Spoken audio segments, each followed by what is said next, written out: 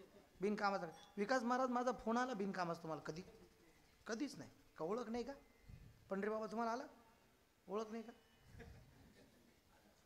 2000 पासून ओळख आहे. मी नुसतं कीर्तन करतो नाही, त्याच्या अगोदरपासूनची ओळख आहे. नागनाथ महाराज बरोबर आहे ना, समाधान महाराज पण ओळखतात मला आळंदीपासून.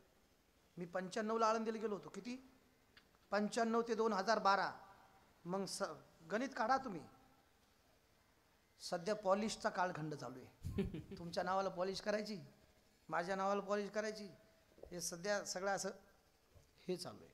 पण मला आज एका चांगल्या गोड परंपरेत इथे हा माझा स्वतःचा अनुभव मांडता आला. या निमित्तानं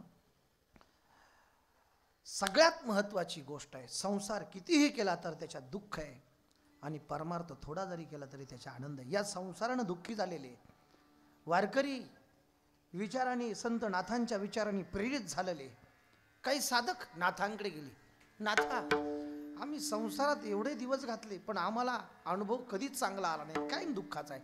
तुम्ही परमार्थ करता, तुमचा अनुभव कसा आहे? संत एकनाथ महाराज म्हटले, आमचा अनुभव आनंदाचा आहे. आता अर्ध्याच मिनिटात एक गोष्ट सांगतो. या अभंगाचा जन्म, या अभंगाची तिथी, या अभंगाचा वार, या अभंगाची घटना. शूलिभंजन नावाचा पर्वत आहे. स्वामी जनार्दन संत एकनाथ गुरु शिष्याचं नातं आहे. एक दिवस प्रभात समयी पहाटेच्या ब्रह्ममुहूर्तावरती संत एकनाथ महाराजांना त्यांच्या उद्धाराबद्दल संत एकनाथ महाराज ज्यावेळेला चिंता व्यक्त करत होते, त्यावेळेला एक पहाटेच्या ब्रह्ममुहूर्तावरती नाथांना घेऊन स्वामी जनार्दन तर दौलताबादगिरीच्या किल्ल्याच्या जवळचा शूलिभंजन नावाचा पर्वत चढत होते. स्वामींनी त्या पर्वतावर नाथांना घेऊन गेले. पहाटेचा मंद वारा, ईश्वर चिंतनाचा काळ, नीरव शांतता, ब्रह्ममुहूर्त. नाथां त्या पर्वतावरती त्या चालत असताना थोडासा प्रकाश, थोडासा अंधकार, समोरून कुणीतरी येतंय असं नाथांना लक्षात आलं. कोण आहे? गुडघ्यापर्यंत धोतर, कंबर बांधलेली, हातात कमंडोल, हे हातात मोरपंख, बगले जुळी, पाठीमागे जरा कटाक्ष टाकला तर 4-5 कुत्री होती. कोण आहे? मलंगाचा वेश आहे, भिक्षुकाचा वेश आहे, अंगाची घुरट घाणी येते. नाथांनी नाकाला हात लावला. स्वामी जनार्दन पळत गेले. त्या भिक्षुकाच्या वेशातल्या महात्म्याला आलिंगन दिलं. तिथे बसले. सभोवताली पाला पाचळ होता, त्याचा द्रोण तयार केला. बगले झोळी होती, त्याच्या भाकरी त्याच्यात चुरल्या. एक कुत्री होती दुभती, तिचं दूध त्याच्यात टाकलं, पिळलं, त्याचा काला तयार केला. एक घास घेतला. मलंगाच्या वेशातला महात्मा स्वामी जनार्दनांच्या मुखात घालतोय आणि स्वामी जनार्दन मलंग वेशातल्या महात्म्याच्या मुखामध्ये घालतात. नाथ हे दृश्य पाहत होते बाजूला उभं टाकून. मलंगाच्या वेशातल्या महात्माने नाथांना हात केला, येता का आणि हा काला खाता का? नाथ म्हटले नको, 1 तासाचा प्रसंग आहे हा, मला 1 मिनिटात सांगायचा आहे, नीट ऐका, कीर्तन संपलंय. नाथ म्हटले नको, कुत्रीच्या दुधाचा आहे, तुम्हीच खा. स्वामींना राग आला, इथे बाईस आणि हा काला खा. नाविलाज झाला. एक घास घेतला. मलंगाच्या वेशातल्या महात्म्याने नाथांच्या मुखामध्ये घातला. ये हृदयचे ते हृदय घातले. स्वामींना आज्ञा दिली, हा मलंगाच्या वेशातला महात्मा नेमका कोण आहे तो समजून घ्या. गुडघ्यापर्यंत धोतर, कंबर बांधलेली, मोरपंख, कमंडलू, बगलेत सोळी, 10-5 कुत्री. कोण? साक्षात अवधूत चिंतन श्री गुरुदेव दत्त. प्रसाद दिला ईश्वर कृपेचा, आता गुरु कृपेचा द्यायचा आहे. स्वामी तुम्ही द्या. स्वामी घास घेतला, नाथांच्या मुखामध्ये घातला. नाथांना समाधी लागली. पहाटेचा ब्रह्ममुहूर्त, ईश्वर चिंतनाचा काळ. अर्धा तास झाला. समाधीतून नाथ बाहेर यायला. एकनाथ महाराजांनी नाथांच्या मस्तकावरती हात ठेवला. दर्शनात, स्पर्शनात कृपया शिष्य देह के. खूप प्रमाण आहे, 14 प्रमाण आहेत, पाठ आहेत, पण सांगत नाही. नाथ समाधीतून बाहेर आले. शक्तिपात. आता उघडून डोळे पाहतात तर काय, नाथांची दृष्टीच बदलली. भाव विभोर प्रसन्न मुद्रेनं सगळ्या सृष्टीकडे पाहतात. स्वामींनी नाथांना आलवलं. ए नाथा, हा जो तू काला खाला, सांग मला काय अनुभव आला तुला सेवेकरता निवडलेल्या अभंगाच्या पहिल्या चरणात. अवघेची त्रैलोक्य आनंदाची आता, अवघेची त्रैलोक्य आनंदाची आता, अवघेची त्रैलोक्य आनंदाची आता, अवघेची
एका चरणापर्यंतचा विचार मांडू शकलो.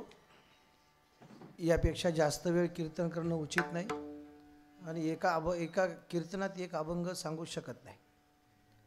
पण तरीसुद्धा सर्व कलाकार मंडळी, गुणीजन मंडळी या सगळ्यांच्या उपस्थितीमध्ये काही निरूपण करण्याचा, आनंद घेण्याचा प्रयत्न केला. मला देता येत नाही, जास्त घेता येतं.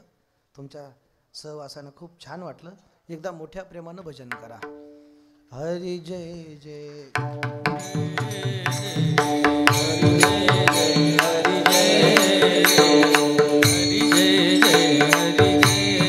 टाळकरी. विठोबा रखुमाई जय जय, विठोबा रखुमाई, विठोबा रखुमाई जय जय, विठोबा रखुमाई, विठोबा रखुमाई.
हार पत्करावी पण लागते. तुमच्यापुढे आमची हार आहे. तुमच्या प्रेमापुढे, तुमच्या भक्तीपुढे, तुमच्या श्रद्धेपुढे आणि श्रद्धेनंच सगळं घडतंय. सगळ्या दानशूरांना मनापासून धन्यवाद. अन्नदाते, आज तर असं अन्नदान झालं, जिलेबी खाली आणि त्याचा स्ट्रोक मला बसला. मला खायची नव्हती पण वाढली जातं. शेजारी विकास महाराज होते, म्हटलं आपला पण विकास झाला पाहिजे. सगळ्यांना मनापासून धन्यवाद. माझे सहकारी, नित्य सहकारी, हार्मोनियम वादक, उत्कृष्ट साथ करतात गोड माऊली भागवत. माझ्या कीर्तनाचं नेहमी शूटिंग करणारे माझा कीर्तनकार या यूट्यूबचे प्रोपायटर मालक, अत्यंत सदाचारी सद्गुणी आमचे जिवलग मित्र उमेश महाराज भुसारे, त्यांच्याकरता टाळ्या वाजवा. अजूनही एक आणखी चॅनल आहे इथला, त्यांनाही भक्तिनाद सबस्क्राईब करायला विसरू नका. घंटीचं बटन दाबत जा. हाय की नाही? म्हणजे पहिल्यांदा मी याच्यावरती हे करायचं, थोडासा त्याला काय म्हणतात, कुटी करायचं थोडीशी, पण आता ह्याच्यात आल्याशिवाय काय नाही. ह्याच्यात आल्याशिवाय काय नाही. माझे बनाएंगे मंदिर मी 2001ला गात होतो. त्याच वेळेला ते आता माऊलीचे खूप गोड व्हिडिओ येतात खूप, आणि माऊलीच्या व्हिडिओनी हिंदुत्वाचा हुंकार रक्तामध्ये भरला जातो. हिंदुत्वाचा सगळ्या गावकऱ्यांसाठी मनापासून धन्यवाद देतो. मायबाप, हे तुमच्या आशीर्वादानं चाललंय. असेच आशीर्वाद या सगळ्या आमच्या बंधूंच्या, मित्रांच्या पाठीशी राहू द्या. फक्त शाब्बास किती थाप पाहिजे, फक्त शाब्बास किती, ती थाप अशी मजबूत करा की सगळे कृतार्थ झाले पाहिजे. तुमच्या चरणी ही सेवा समर्पित करतो. सगळ्यांना धन्यवाद देतो. ज्ञानेश्वर माऊली